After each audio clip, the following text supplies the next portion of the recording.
day. Track Announcer Chris Griffin joining you here in the Parx Racing Studio on Out of the Gate. Once again joined by Philly Boy. What is it, 415? Yes. Philly Boy 415. Yep. Andrew Rdesinski is going to help me handicap the car, take a look at almost all the 11 races here on the card this afternoon. We got some great racing action coming up Monday, Tuesday, and Wednesday. The air conditioning is coming back on Slowly. here. The best TV crew in the business, but somebody turned off my air conditioning over the last few days. I'm going to find out who that was. But this is Out of the Gate. Before we get things underway from a handicapping standpoint, Andrew's got all the winners. That's what he told me before we jumped on.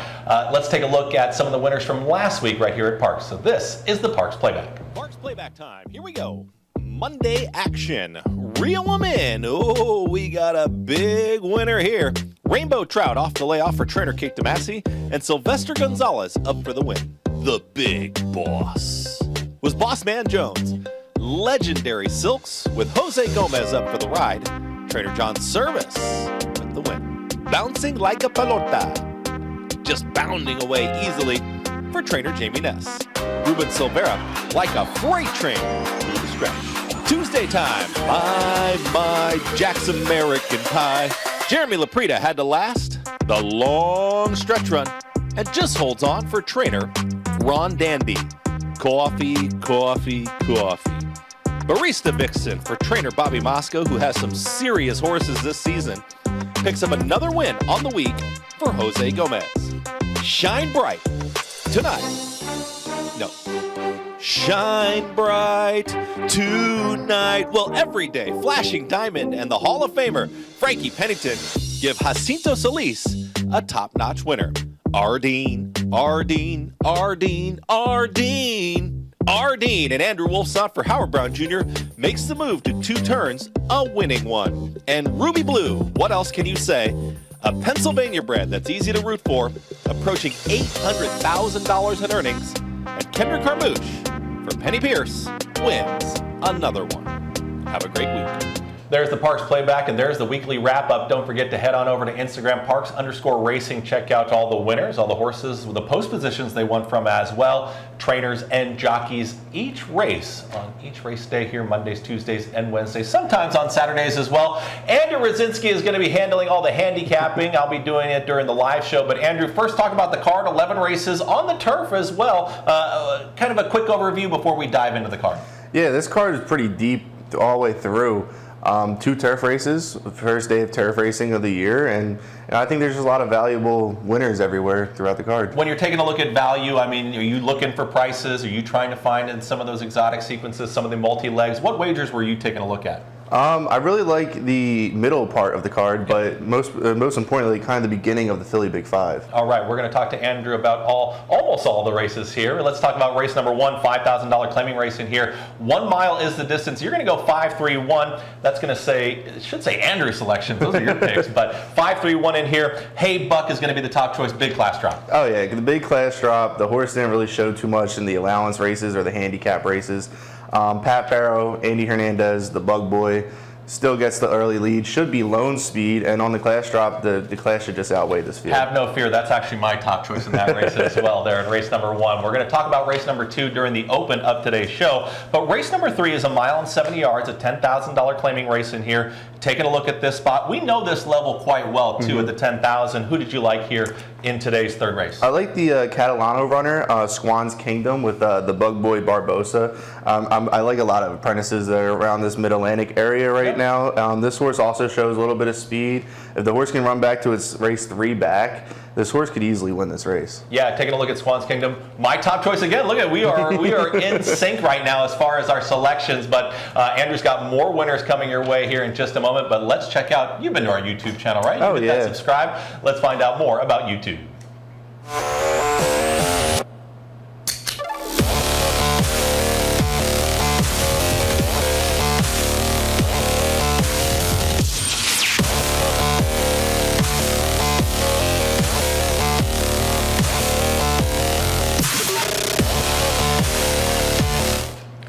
You're going to be Chris for the remainder of the show, right? Hey, that's fine by me. Chris Rdesinski. Actually, it's got a nice sound to it. Race number 5, taking a look at this one, a mile and 70 yards, 7,500 non-4 lifetime racing here, and taking a look at your top selections.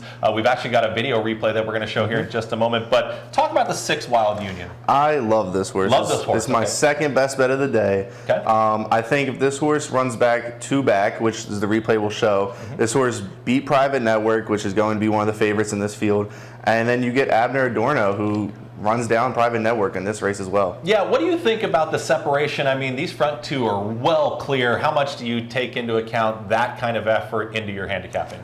Well, here there's a lot of speed in this race that they're in today, and Private Network is going to be one of the early pace setters. If Wild Union can run the same exact race here, or even sit off a little bit more, I think he's going to trip out. Yeah, 5-2 on the morning line. Abner Adorno, he continues to pick up quite a few wins here. 8th beaten 13 last time. What do we think of that last effort? I think it was just a little bit over its head, and never really got a clean trip. You know, tracked inside, barely really ran.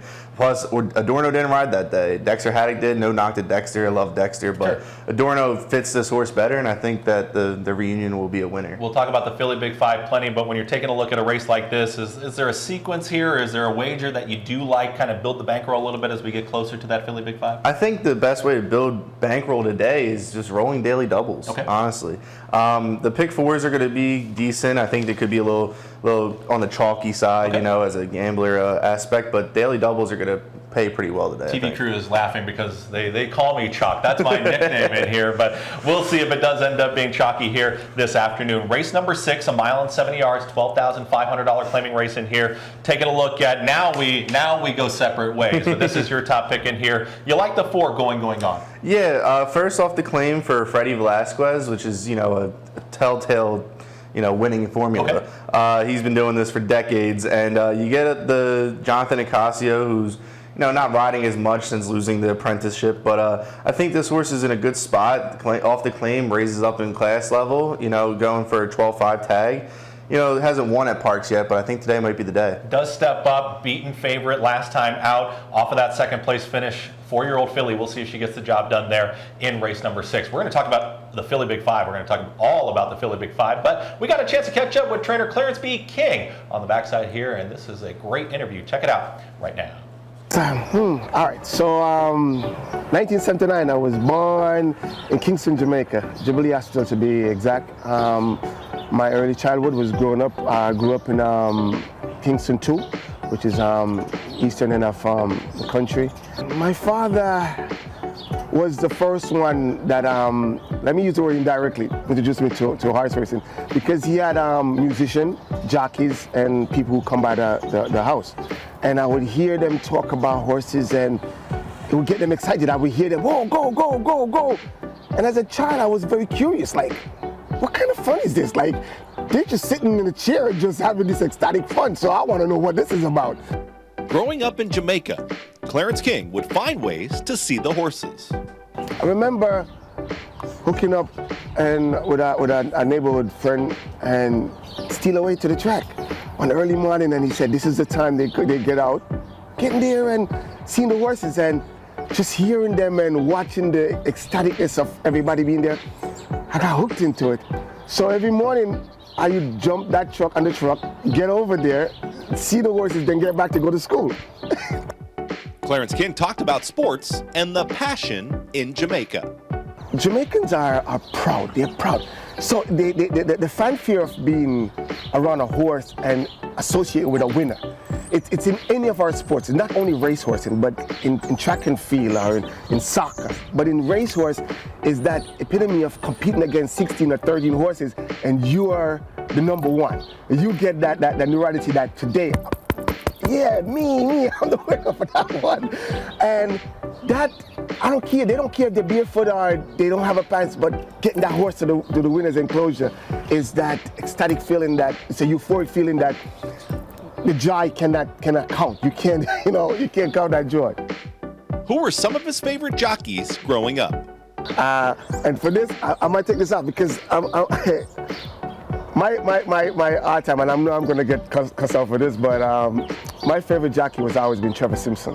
From a young age, he lived just a little bit from me in East Kingston. And me and my brother used to go as rivalry because my brother's favorite jockey was Hubert Bartley. And it was this fanfare between me and him. We would always try to go against each other. My jockey's better than your jockey, my jockey. So back then it was Trevor Simpson, Hubert Bartley as the younger generation coming up. And for the older one, it was Emilio Rodriguez, Winston Griffiths, Winston Ellis. You know, most of those older jockey, George Sang, which migrated from Jamaica and come to Canada, become a champion in Canada. And then like Mike Lee, you know, DePaz. Most of those guys come to the other side, which is America, Charles Ozzie, and they did good, which was a jockey that got very much, I would say, a big fanfare here. Spenderbuck, I think that was a horse that was supposed to go to the Kentucky Derby, and he rode it all the way to the last, and then Angel Cordero got to ride. How did his training career begin? First, well, my first introduction was in Jamaica. I was been around there, but when I got to the state, first I was in Florida, stayed around in Florida, in Clearwater, Tampa, and then came to New York, my mom, and that's when the whole thing started to unfold. Clarence King worked in the finance business, but something was missing. I couldn't get away from it. And no matter what I was doing at the time, I had to come back to horses. So I got in, a few of my friends from Jamaica, we had linked up, started going to the OTB, you know, playing the thing. But I just always had that pride of being in the gate, not outside looking in. Clarence King started looking at all levels of horses. I like to get horses from scratch and put my imprint on them. So that's what started me in the game. My ambition was, first in New York, was to win the Travers and the Alabama. Of course, everybody dreams to win the Kentucky Derby, or any big race for that matter, but those were the two races that thing. So Baby Horses was the first and foremost. Norman Follett, if anyone want me to tell you, is the one that actually started to force me into claiming. And he said, try, just get a few claiming horses and work with them and then bring your baby on. King talked about his first win. My first win, I remember it very, very, very vividly. My first win, I went all the way up to Finger Lakes. And I remember when the horse, Miss Patago, crossed the wire, there was a sense of joy, but a sense of calmness that came, like I finally did it. And I remember that evening, I had dinner by myself. Everybody went off and they went partying and my whole barn was, come. And I'm like, yeah, I'm coming. But I sat and I cried. I'm actually in tears right now, but I cried. Because you know what? You'll never understand the work that it takes to get that horse ready to that win. And you'll never know that feeling you're gonna get when that win comes. It could be that ecstatic feeling, it could be that sense of accomplishment that just brings you to tears, that you just break down and just like, wow, we got there. What advice does Clarence B. King have for young trainers? My advice is, first and foremost, learn the game from the ground up. It seems fantastic and the fancy of everything, but learning the fundamentals of how to condition and get a horse ready for a race. And first and foremost, pay attention to details. So I would tell any and every young trainer, find someone that is doing it the right way and study under them, tutelage underneath them, and find the ways of it. And then, of course, never be afraid to try. Try and shoot. Always experiment on different things, different bits, different things. And that's when you find your horse getting comfortable and you see him in her inner space, then that's it. So for a young guy or a young person, put your money where your heart or your mind is and shoot for what makes you happy. Anything you do that makes you happy, that's what brings joy in your life. Philly Big Five Carryover Jackpot, $681,815.66. The wager is offered as a jackpot bet today and tomorrow, Monday and Tuesday, Wednesday, mandatory distribution in the Philly Big 5 on Wednesday, June 1st. We'll see what happens here on Monday and Tuesday. It's the Philly Big 5, a pick 5 sequence, always the last 5 of the day. Mandatory distribution is on Wednesday, June 1st, and this is really going to be a Philly Big 5 because we are going to give out all the winners here in about 5 minutes. Race number 7 to kick things off. You said a single. Who do you like? I love Vital here. This is my top pick of the day. Penny Pierce off the claim for JKX Racing out of a Keeneland race, 20,000 non-2. Yep. They bump it up to an optional claiming 16 off of a win. Should be one of the main speeds. I think this might be the quickest horse, and Abner Adorno again. Race number 8, taking a look at that second leg of the sequence, kicks off the late pick 4 as well. Mile and 16th on the turf. Of course, we get on the turf this afternoon. Turf is rated good. You like the 4 in here. Tell me why. The horse had some really good synthetic races. Synthetic to turf is usually a good angle. Bobby Moscow's barn's on red hot. Edwin Rivera, very good jockey. I think this horse has a good shot. Taking a look at expensive cut. Would you go a little deeper in that second leg? Would you add a few? Yeah, there's a couple because it's first turf race of the year, and a lot of horses haven't ran on the turf. I like the horse S-Man for Ralph Ravioso. I like Shofar for Jamie Ness, red hot barn there. Sure. And then one last horse is Mr. Einstein for a first time out for Lou Linder coming from Tampa. Horse has some good turf races back on We'll see what happens in that 8th race getting on the turf. Race number 9, $15,000 open claiming race in here, a mile and 16th. A lot of horses we've been familiar with and horses we've seen. We go separate ways again. Andrew's got selections. Who's that guy? But taking a look at your top pick, the 8. Yeah, Wagon Boss is a very good horse and in very good form for Scott Lake. This horse is, since Scott Lake claimed this horse, and you see it here, this horse was a beaten favorite last time out. Lost to Royal Coup, who was a long shot here. But if you look at this race, Wagon Boss still holds on and is game in defeat, even though being headed around the 16th pole. I think today will be a little bit different. The field's a little bit easier. And I think if this horse is a little bit better in form, it can easily win this race. How about this added note that Royal Coup actually won yesterday, so that comes out as a live race there. Wagon Boss, we'll see what happens there in race number 9. Hey, let's see what happened last week. It's our performance of the week, and this is a horse that I really like on the circuit. Let's check it out.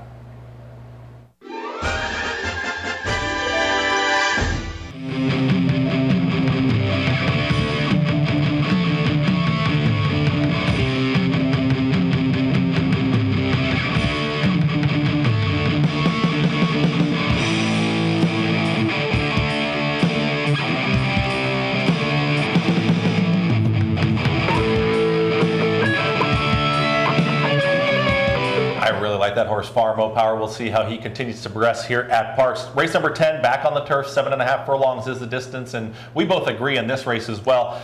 There is some proven turf form in this race. You go to the 10. Yeah, Drill-O-Matic's been running down in Florida all winter on turf, on synthetic for Ron Abrams.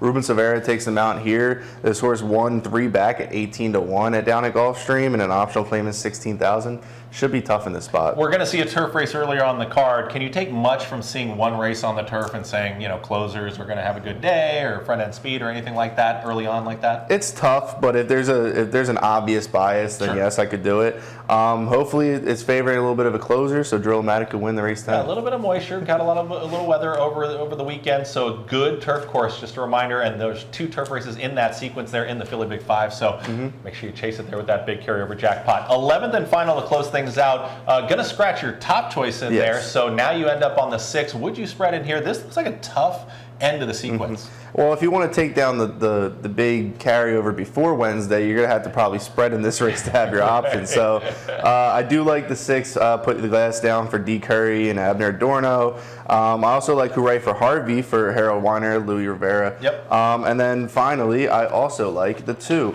They Shot Sonny. They Shot Sonny is a classy horse, 8-year-old. Been around the backside around here. So, at this level, this horse should be tough. At the $10,000 level, have you seen horses? Are you taking a look more who's going up in class, the horses that are taking a little bit of a drop down just a notch, or does that play into your handicap? I think it really depends on the age of these horses too, because some of them have done bigger things early on in the career and now are just hopping around. But like a horse like They Shot Sonny, who's been in handicap races, star allowance races, hasn't been in for the tag more than twice since leaving Jamie Ness's barn. I think today should be a good spot. We'll see what happens in that 11th race to close out the Philly Big Big 5. It's a big carryover jackpot. That's Andrew Rdesinski. He's going to join me for the Open on today's show, so he's going to do double duty with me here. I'm going to change my shirt. It's Cool Shirt Monday. It's Memorial Day as well, so we got red, white, and blue. Yeah. Very nice. That's nice how we did that. Make sure you follow us on all of our social media accounts here at Parx.